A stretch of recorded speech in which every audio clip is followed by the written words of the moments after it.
as David's introduction has mentioned, so if I haven't met you, my name is Roger. I'm in the Civil and Environmental Engineering department here, the College of Engineering. And today I'll be sharing some work I've been doing looking at matching processes to be applied in shared mobility systems. So I have a very conventional outline for my presentation. So I'll talk about some of the background and motivation for why we're looking at shared mobility, but more specifically, why it's important to be able to understand the processes behind that and to be able to model it so that we can have better forecasts of these future scenarios where they are likely to take a bigger role. I'll talk about the modeling framework that I've adopted for looking at sharing, which is more on the disaggregate side. And so conventionally, you've either used some type of large scale optimization, either, rooted in game theory or some other type of framework. But in this talk, I look more at the individual dynamics that might lead to the same solutions as these approaches, but might be a little computationally easier to digest. And I'll go through an example because there's a lot of moving parts in the process, but actually after I finish, I think you'll find it that it's quite intuitive with the way humans make decisions. And then I've conducted a few simulation experiments with my model to see how well it performs relative to what we get from an analytical solution. Then I'll finish with some conclusions. So in the past few years, there's been a large explosion in different shared type of services, right? And so you have shared mobility services, such as car sharing. And so here in Hawaii, we have something called Hui Car Share. We also have a lot of ride sourcing that has emerged recently. Uber and Lyft are good examples of that, where aside from providing a more like taxi service, they also provide different carpooling options for their customers. And then even in the freight side, there is increasing presence of services where there's a matching between shippers that require their packages to be shipped and sort of service providers that can do the shipping for them. But even beyond the mobility sphere, there's also been a lot of other interest in sharing in terms of the gig economy. And so being able to crowdsource different jobs, but also in terms of household resources, and so tools. And so the idea of sharing has recently just exploded, and there's a lot of interest in how do we do forecasts for these scenarios. So I'm involved in the transportation side of things, and more specifically, I look at different type of planning analysis we can do for our transportation systems. And so mostly I look at the regional level, but a lot of these analyses require us to understand these emerging mobility contexts. And so all of this shared mobility that has exploded recently, but it also requires us to understand who it is that's using these different alternatives, when they use them, where they're going to go spatially, and then how they're being used. And so these are common questions we ask when we do transportation planning or when we do some type of system forecasting. And given that now there's a lot of shared options where you're not only just sharing resources, but you're also sharing the space with other participants, suddenly in these planning models, we're going to need to be able to value different types of shared scenarios. And so there's this small comic here that I inserted from the New Yorker a few years ago, where if you had a private car, you basically have to pay a lot for it, and you'd value it a lot higher. If you had to share it with some complete stranger, the value kind of goes down because nobody wants to necessarily share a space with someone else. And then depending on who those people are, your value might go down even further. So with this new type of shared context that we're facing here, suddenly it's very important not just to value different modes of transportation and different times of day you can travel, but also who you're sharing these travel options with. And so a lot of this supports this work here, where it's important to understand how some of these matchings occur and whether or not they're going to be stable or not. Okay. Typically in transportation analysis, we are interested in the travel pattern that travelers are going to make. And so here's one observed travel pattern I took from a travel household survey, where the person biked to some kind of recreational activity, and then participated in their workday activities, and then went back home. And so under these new scenarios, we'd want some type of process to be able to understand what other matching activities they might occur, they might take up during this travel pattern. And so here, in this case, it could be that the person who was on a bike decides to deliver a package as part of some online freight service that crowdsources the shipping for that. And then even further than that, there could be some type of trip sharing where that person decides not to ride their bike, and they decide to participate in some type of car share. And so in so much as we look at travel and activity patterns, we're actually interested in how the adjustment to existing patterns occur. And so we're not necessarily forecasting completely new patterns, but seeing how, given our existing pattern and into the future, how this shared kind of context might play out in people's individual travel patterns. So there's been a lot of literature on both shared mobility and in the transportation systems literature. And so in shared mobility, the common type of viewpoint of this is that it's a two-sided market in which you're trying to match demand and supply. And so this could be riders and drivers, or home buyers and home sellers, which is the other common context. But in any case, the literature has agreed that this matching is actually a critical factor for the level of service. And so as that New Yorker cartoon indicated, right, who you're matched with actually affects now the level of service you receive from these transportation systems and these mobility options. And depending on how that matching occurs for you, you might pay more or less depending on how they decide to match you with another person in your ride. In addition to that, there's agreement in the literature that to have good matching algorithms may also provide more efficient fleets in terms of how the amount of profit being made in these shared mobility systems and how we manage these fleets themselves. And so it's very important to understand this matching for these issues here. So the transportation systems literature specifically has several strong contributions, and there have been several, studies in recent years looking at different modeling approaches, looking at it from a vehicle routing standpoint, looking at it from a similar, a dispatch type of standpoint. And then there's been quite a few empirical studies as we collect more data on these matching systems. And so recently I was looking at an online freight marketplace for matching shippers with their sort of customers, and then there's also been several simulation studies given that while empirical studies are important for understanding what might actually occur in terms of how we value different sharing contexts, some of the simulation studies provide us more with a sort of systems view on what might occur. So in the economics literature, matching problems have actually had a larger history relative to in transportation. And so there's several different matching problems that some of you in the audience might be familiar with, right? And so a lot of them are based on different situations that we might experience in real life. And so there's been economic studies on sort of the stable marriage problem. And so basically matching different people with each other. There's something called the roommate problem, which is a many-to-one or many-to-many version of the marriage problem.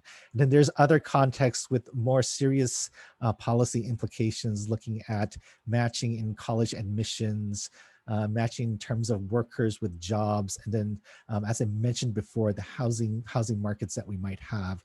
And so matching has had a very long history in economics, but in the transportation side, I think only in the past decade is where we really saw some serious interest in that. So there are some differences between the pure matching that happens in economics and what we have on the mobility side. So typically here in our matching that happens in mobility, there's a splitting of the value that we get from this match, right? And so whereas in sort of economic context, there's just a transaction, and so you pay for a house or whatnot. But in ride sharing, it's very much a split value between what different participants get from this match. And so there's some transferability of this benefit from one side to the other.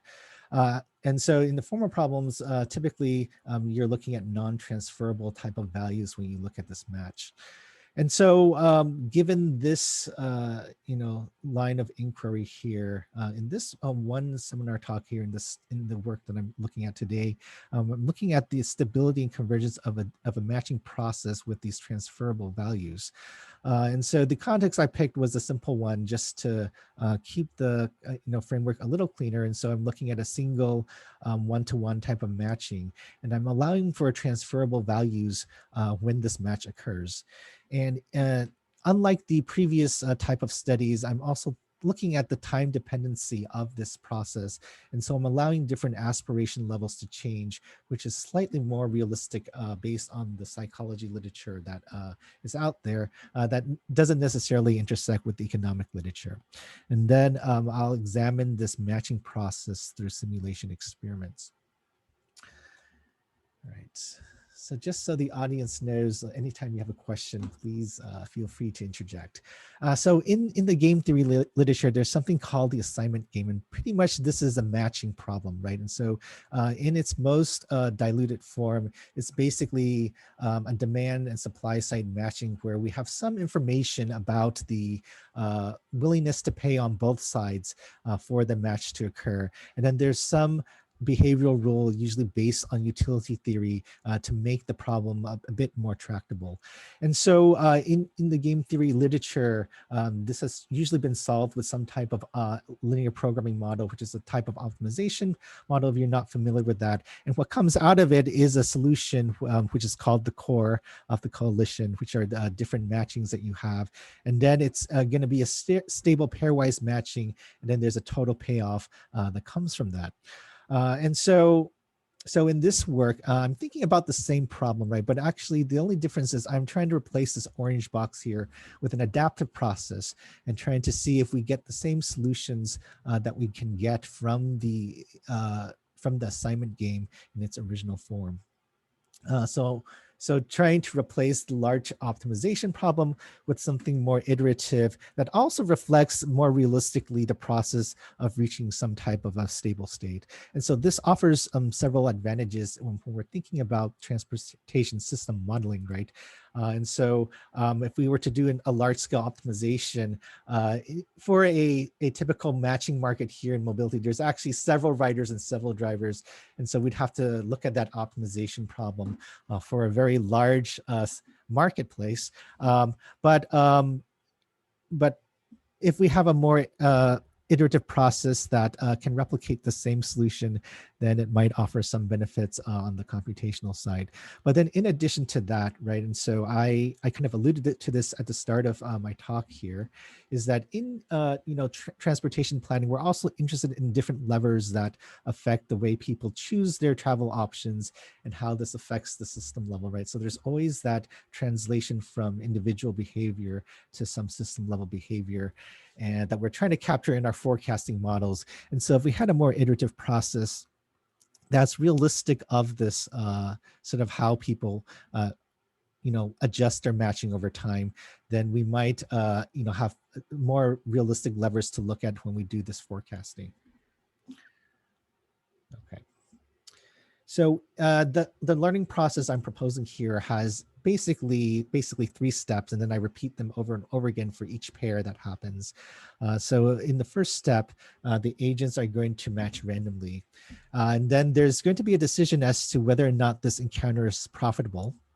And if it is, then they'll go on to a bidding phase where they are going to make a bid and then an assignment occurs.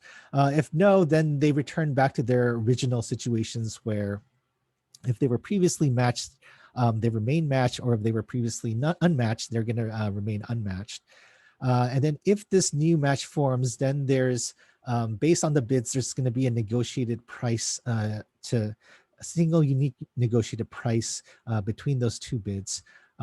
Otherwise, if you end up with no match at this encounter, then the idea is you should probably lower your aspiration level so that in the next match you get, you're more likely to have a match that occurs.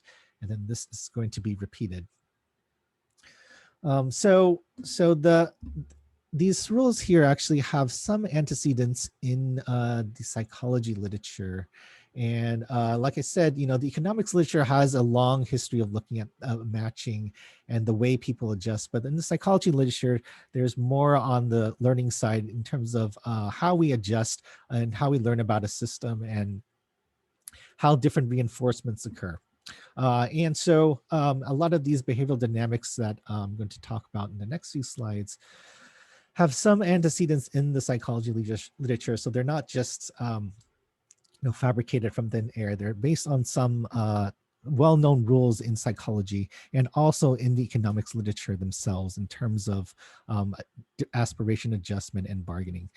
And then some work I also did a while ago was to apply something very similar to travel time learning and networks. So to give a more microscopic look at what happens when these two agents meet in my model, right? And so if we have a buyer and seller, each of these agents actually is going to have certain values that are endogenous to them. And so all the buyers will have a willingness to pay, which is the maximum amount that they're going to want to pay for a match. And then on the seller side, they're going to have a minimum amount they're willing to accept for this match here to happen. And for both sides, there's going to be something called an aspiration level, which is the minimum payoff that they're going to be willing to accept beyond that willingness to pay value or willingness to accept value, right? So you see here on the buyer side, there is a maximum they're willing to pay, but they have some aspiration level themselves where there's a minimum amount of payoff they want to get beyond that. And then it's the same thing on the seller side where there's going to be a minimum amount they're going to accept. And then there's a certain aspiration level beyond that level where they're willing to accept to be matched. And so there's a direction of preference based on both the aspiration level and this pay level and this willingness to pay and accept level here. And so on the buyer side, clearly they want to pay even less, right? And so this is the maximum they're willing to pay. And then they have some personal aspiration that I think I can do even better than that. And then based on that, in sort of meeting another agent, they're going to be willing, they really want to just go as low as possible. And then if you're on the seller side, then you have a kind of like reverse of that, where there's a minimum you're willing to accept. And then you also have an aspiration level where you think you can, do better than that minimum. And then you really want to just sell at a much higher price as possible. And so a match occurs when these two sides are able to align properly. And so, if there's no intersection between these arrows here, there's clearly no amount that's going to be profitable to both sides based on this framework. But if there is some overlap, then there would be a bid placed on both ends. And then there's a price that is negotiated within this range for these two agents for that match to occur. And so in my model here, right, for this bid here, it's going to be based on the value of your willingness to pay and accept and your aspiration level. But I also added a random term there to represent any other factors that we might not capture in this bid value that agents might place. And then after these bids are placed, then there is a negotiation process to kind of provide a unique price within this range here. And so, I think this is also reflective in some sense of the way we make our similar transactions in the real world, right? And so anytime we make bids either for a home or for some other object, there's a bid on both sides, but then somehow there's an eventual negotiated price that I think reflects another type of skill set on the part of the buyer or seller where, if the seller were more better at the negotiation phase, they would have this price a lot higher. But if the buyer were more adept on his or her end, this price would go a lot lower, right? And so on the individual level, this is the type of process I'm proposing and looking at here, where both sides, these two agents, have these values here that are endogenous to them. And then if the encounter is going to be profitable, it's dependent on this their aspiration levels, and then they're going to eventually make a price. But then if you're unsuccessful in the match, then that's a signal to you that you should change your aspiration level, so the next time you have a match or you have an encounter, it's going to be more likely to occur to have a match after that. Right. So I want to run through a very quick example on that, because there's a lot of different levers to that, but to help us understand how this unfolds in a matching market. And so I have a very simple example of a matching market here, where there's two sides here, and there's sellers and buyers. And so on the buyer side, there's a willingness to pay for this match to occur. And so there's some values here that I've placed there. And then on the other side, there's a willingness to accept in terms of the price. And the first thing you'll notice, right, is that for some of these values, the match could even though in theory, without looking at these willingness to pay and willingness to accept values more closely, all of these matches could potentially occur. But for some of these, where the willingness to pay is much lower than what the willingness to accept is, or is just equal, there's no match that could possibly occur. And so, given these willingness to pay and willingness to accept values, we can only potentially have these matches here between F1 and W1, F2 and W2, F1 and W2, and F2 and W3, right? And so, based on the framework I produced just in the previous slide, your willingness to pay cannot be less than what the willingness to accept is on the other side. Otherwise, a match would never occur, regardless of what the aspiration levels are.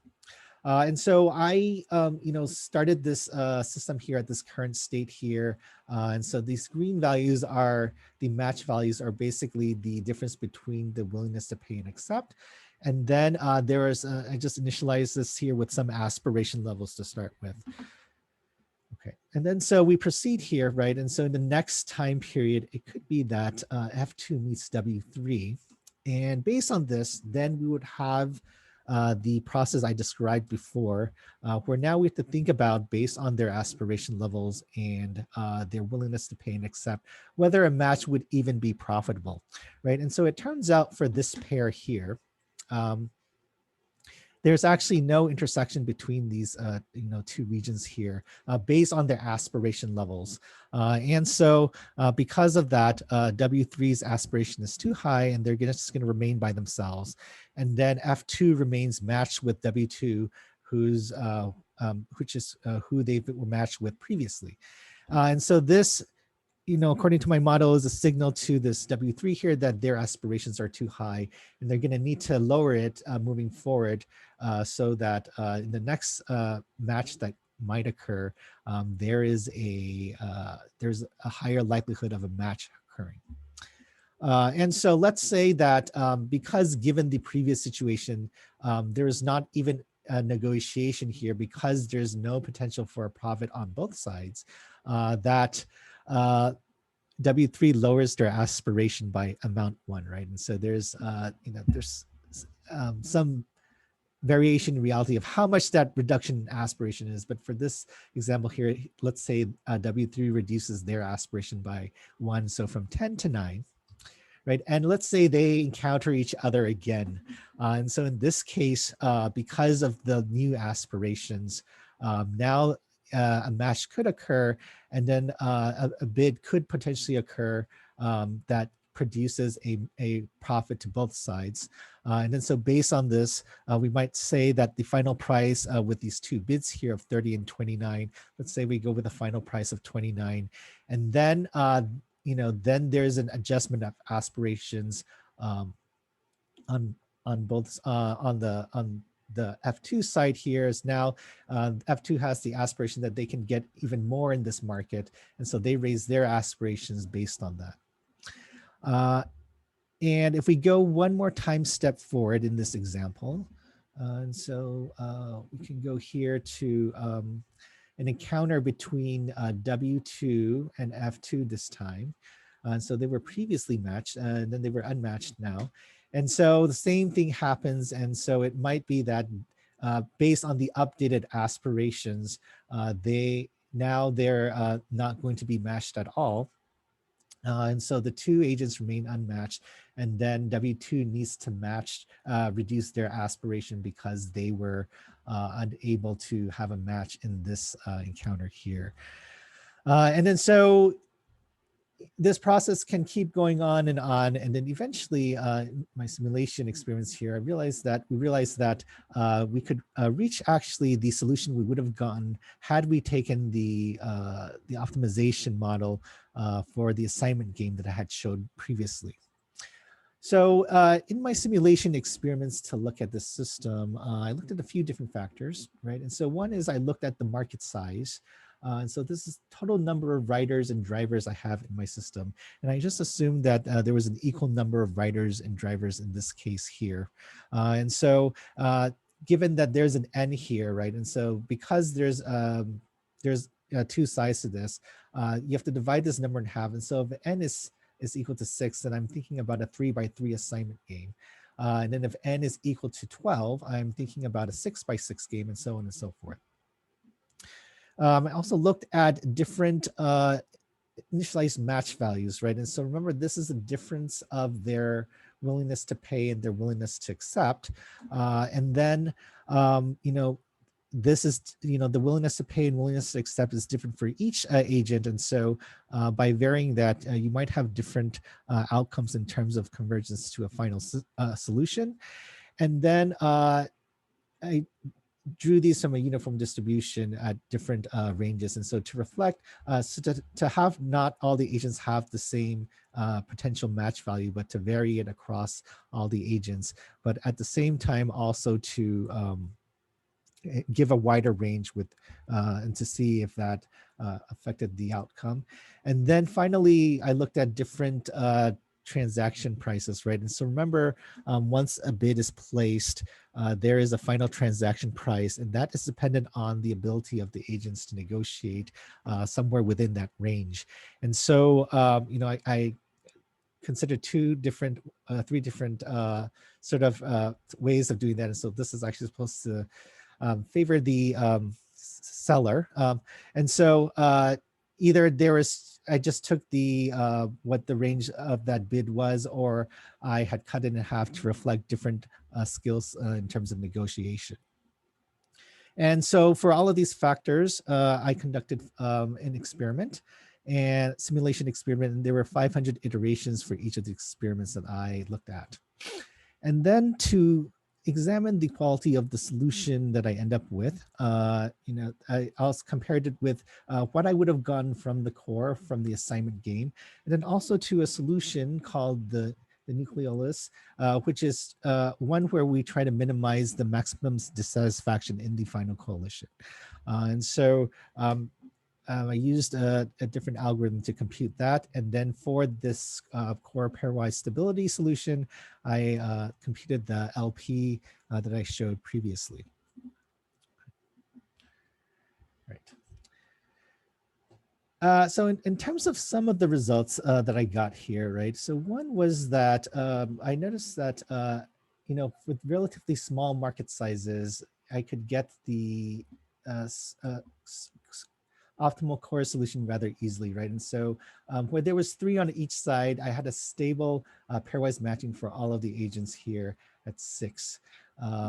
And so, okay, so this was actually supposed to be 12 here, so apologize for that. And so as I increased the market size, right, the number of pairwise stable agents actually did not match the market size. And so you notice here that at a market size of 200, which should potentially produce 400 pairwise stable agents. There was only 374 here at around 200, and then something not quite what it was with the smaller market size there. And something else to notice was that so as the market size increased, there was more deviation from what the agent would have gotten from the nucleolus assignment, right? And so basically there's a deviation of profit from what is most efficient and then what the simulation produced in terms of their final profit. And so as this market size increased, this deviation increased slightly more relative to that. And then I guess not surprising is the total profit tends to increase with the market size. And so with more agents, then there's more profit to be earned. And so the total increases with that. Another factor that I thought would actually have an impact, but did not quite have an impact, was the final transaction price, right? And so remember, I tried to favor the buyer and seller differently in how we came up with the final transaction price for the bids there. And so, I had these three different types of ways of coming up with the final price based on the ability of the different agents for negotiation. And there's no clear pattern here, unfortunately for me, that I was looking for, and so it didn't seem to have as much of an impact on either the final total profits or the how far away the individual agent profits were from the most efficient solution for them. So it seems like the only thing that really affected a lot of the system at this point was the market size that I was trying to face. All right. And then to give you a sense of how the evolution of this looks over different iterations, right? And so if we look at, over iterations, we see here, there's a total payoff here that is the optimal solution. And so for this relatively small market size here, reach it relatively quickly within a few iterations. And then, as in the previous table, we showed that there's actually not a lot of deviation from that optimal total payoff. And the total number of pairwise stable agents was also basically the market size itself there at 6. But as we had increased the number of agents, it doesn't quite reach this optimal solution, even though we had gone to 500 iterations. And so it could have been if we had extended it much further beyond the 500. But I thought at 500, if it didn't quite reach it, then it probably would not reach that optimal solution. And so for small sort of market sizes, this kind of iterative process works well to reproduce the solution we would have gotten from the solution to the assignment game.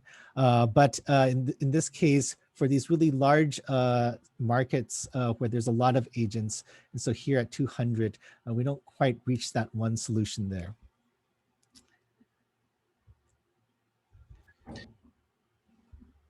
So to also give us a sense of differences in terms of that potential for matching there, right? And so here, I had increased it here from 10 to about 30.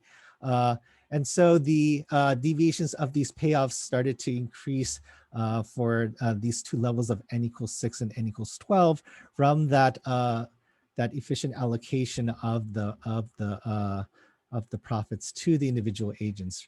And so as that range increases for the potential of match, and so we allow a greater range for the final price and the bids to occur, this deviation was increasing as that range got larger from alpha 10 to alpha 30 there. And similar thing happened for n equals 12 here for the 12 for the market size of 12, where we started at 10 and then we went to 30, and then this deviation for the individual agents increased for that there. So So I have, so those were the simulation results that I had so far for this. And so a few things I noticed from these simulation experiments here that I conducted on this iterative process. And so one thing was that, as the size of the market increases, there's definitely a lot more difficulty in reaching the optimal core assignment that we would have gone from the assignment game. And so this is actually a little counterintuitive to what I was expecting, where I thought actually with more participants there should be a higher likelihood of finding a match. But actually this was not the case, where we actually had more agents, but we actually had a harder time reaching the optimal core solution based on the iterative process I was proposing here. There's definitely some impact of the final potential match range, this alpha value here, on the transaction price. And so these deviations were somewhat insignificant, ranging from 3% to 5%. But however, depending on this final potential alpha, this potential match range here, there could be some differences in terms of how far away their profits are from from the solution that we would have gotten had we tried to minimize the overall dissatisfaction of each experience, the experience by each agent there. So here, so in this one quick study I did here. So I was looking at this conversions of this two-sided matching market here, where there was suppliers and writers. And so I used some simulation experiments to show how this might converge to a stable matching state as compared to what we would have gotten from solving for the assignment game using the LP formulation or some large-scale optimization that we would have done conventionally. There's still several feature extensions of this that I'm looking at. And so one is that this was done for one-to-one matchings, but in a realistic situations, you wouldn't have just a one-to-one matching. You'd actually have possibly a many-to-one matching or a many-to-many matching. I had only considered one sort of mechanism for updating those aspirations with each failed attempt. And so there could be other different behavioral mechanisms that we look at in terms of how we update those aspirations with each failed attempt at matching in this system here. And then in addition to that, because this was largely a simulation, a lot of the findings are sort of suspect for that very reason. But there's, definitely a lot of potential to collect some empirical data on actual matching markets obtained through the field or, through some type of behavioral experiment in the field, which would verify some of the rules that I'm proposing here in this model here, where there's an adjustment of aspiration levels. There's certain willingness to pay distributions that I had assumed in this situation here. And then there are some outcomes of that negotiation process in the framework that, I sort of made an assumption on whether or not it either favored the buyer or the seller in this case, but in the field that may or may not be the case, that there's that type of bias there where there's a favoring in terms of the negotiation for one side or the other.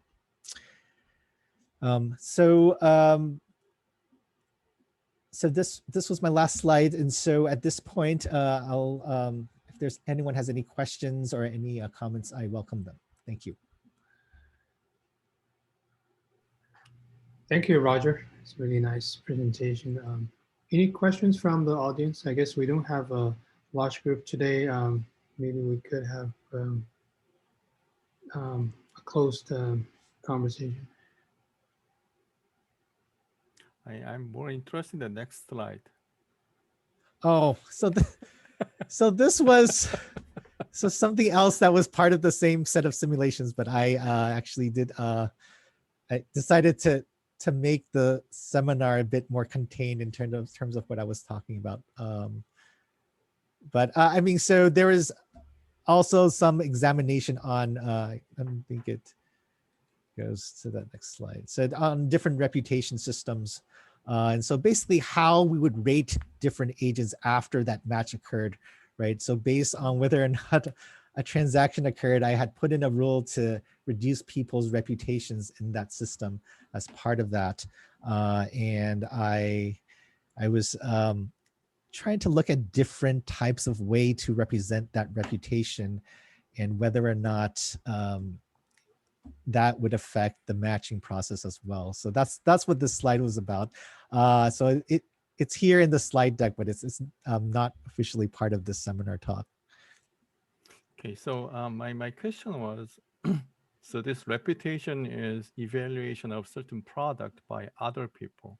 Yes. So evaluation of certain product by ourselves is probably called experience. Then you have Yes. experienced one, and Yeah. you try to buy a new product for the first time. Then how this experience will change the matching probability? Yes. And so there's different ways of getting information about Mm, the other people you matched with, right? And so in my like small example, it could be that the following iteration, you matched with someone I had tried to match with previously, and I left a sort of rating for them that we didn't match because of this, or we had matched, but the service was not so good, and so that might affect your impression of them the next time you possibly match with them.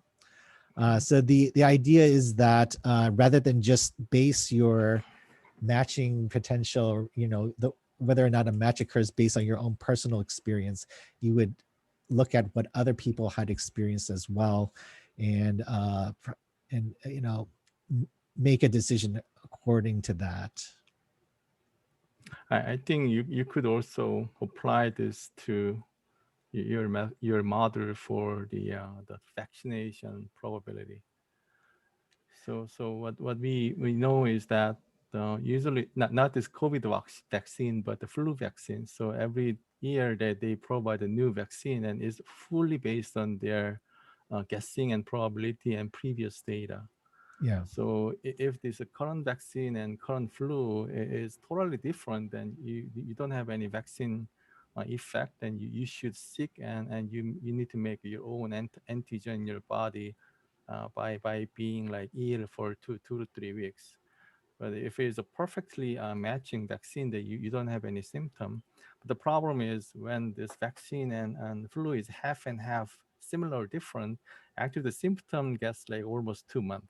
So this is the worst case, is a half matching.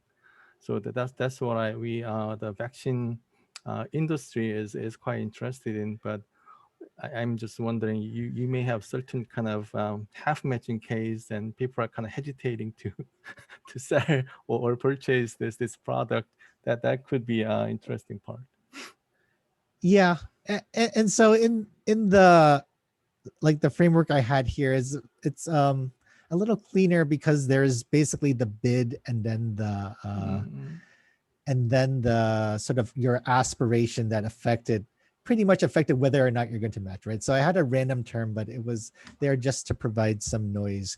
But actually mm, that random term, that random variable itself, there's no reason that it could not more realistically reflect some type of correlation based on sharing reputations with everyone else in your system as okay. well.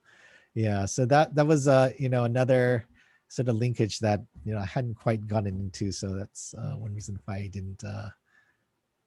You just have this one slide here on reputation systems that I had put there that was from a previous presentation. So yeah, but the idea is once you had experienced a match, or let's say we're in a sharing market for tools, right? You borrow my I don't know, my laptop, and like, well, Roger's laptop is kind of slow or whatnot, right? The next time when somebody else asked to borrow my tool, perhaps they would take that into account and change their values. Yeah. Oh, thanks. Thank you.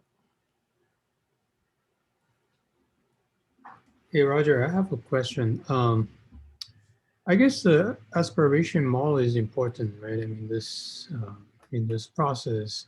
Yeah. So it also applies both ways, yeah, to the Yeah. provider and also the Yeah. consumer. But do you apply any different weights each side? In terms of their aspiration, Yeah, yeah, so that I draw from a distribution, uh, I see. and it it could reflect some type of weight in terms of, maybe, some writers tend to have lower aspirations. But that's just to initialize the system, right? So once you start your matching process, it's supposed to adjust based on how successful you were previously or unsuccessful. And so in that sense, it's driven by your experiences rather than um, some Right, other factor there. And right. so that's why it's a learning process, right? Because if you have very high aspirations, but maybe you're in the job market, you're like, well, maybe my aspiration is too high. I should Yeah, lower it so that eventually I can be matched with one of these jobs or workers in the marketplace. yeah. And also, I was wondering if there's any effect regarding the cultural differences. I guess maybe there is some sort of Well, so there's definitely all of that, right? But to to try to capture that is probably um, not the easiest thing to do. I could assume values that maybe the final price from the negotiation is always going to be some lucky number. It's yeah, going to be 8 or 7 or something like that, right? And so definitely there's a several studies on that, on how people finally come up with the sort of price the transaction is at. And so while they're definitely important, in this sort of simulation I had, I didn't incorporate those. But you're correct. Yeah, if we had some data on who tends to use 8 as a number or something like that, and you had information on them, and you're trying to forecast whether or not you know this is going to happen, you might have some insights into that. or maybe incentives to each side or whatever. I guess the policy would also play a role, I guess. Yeah.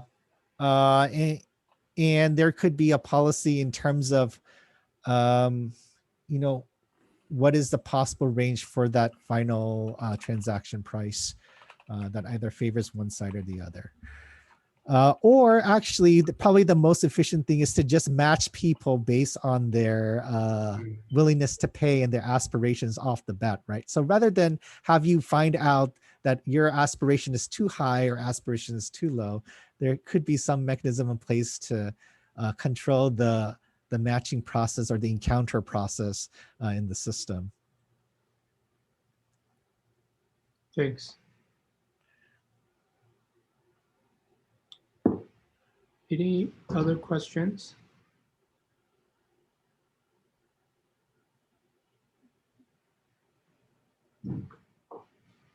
So I know actually medical school, when they actually do their residency Yeah, assignment, they have a matching system. yeah, I don't know if you, I don't know the details, but it seems like yeah. both sides would rank each other and then they try to match. Is that something similar to what you're doing here? It it is. So that's another type of matching system. And only difference is there's here I'm doing it per encounter, but the way that this residency matching occurs after medical school, right? I think they have um, there's sort of like the interview phase, but then based on that Mhm. you rank it, and then Yeah, there's the matching occurs all at once. uh, right. and you don't there's no optimization of that obviously, but it's whichever um, you know residency program decides to take whichever applicant, that's how it falls. And um, you know and yeah, so that's a little different from this one, where I'm just considering each encounter, and then what we learn from that encounter, um, what it tells us we should do about our aspirations. Mm.